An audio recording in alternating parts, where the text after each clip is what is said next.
আমি ঢাকা ৯-এ স্বতন্ত্র প্রার্থী হিসেবে মনোনয়নপত্র জমা দিয়েছিলাম। আজকে সেটার বাছাই পর্ব ছিল। বাছাই পর্বে আমার মনোনয়নপত্র গৃহীত হয়নি। আমরা সেই সিদ্ধান্ত আপিল করব। আপিলের প্রক্রিয়া আমরা ইতিমধ্যেই শুরু করে দিয়েছি। গ্রহণ না করার পেছনে নির্বাচন কমিশন যে কারণ দেখিয়েছে, আপনারা জানেন যে স্বতন্ত্র প্রার্থীর ক্ষেত্রে ১% ভোটারের স্বাক্ষর দিতে হয়। যা দরকার ছিল তার চেয়ে বেশি আমরা স্বাক্ষর জমা দিয়েছিলাম। সেখান থেকে তারা ১০ জনের তথ্য ভেরিফাই করতে গিয়েছেন, ১০ জনেরই সত্যতা তারা খুঁজে পেয়েছেন, কিন্তু এই ১০ জনের মধ্যে ২ জনের ক্ষেত্রে তারা দেখেছেন তারা ঢাকা ৯-এর ভোটার না, এবং এই ২ জনেরই জানার কোনো উপায় ছিল না তারা ঢাকা ৯-এর ভোটার না। তারা জানতেন যে তারা ঢাকা ৯-এর ভোটার। একজনের পকেটে যে এনআইডি কার্ড ছিল, সেই এনআইডি কার্ডের ঠিকানা অনুযায়ী উনি ঢাকা ৯-এর ভোটার।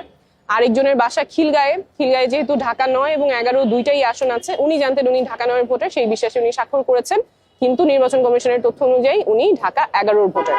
এই দুইটা ব্যতিক্রম বাদে বাকি সবকিছু আমাদের তথ্য সঠিক ছিল।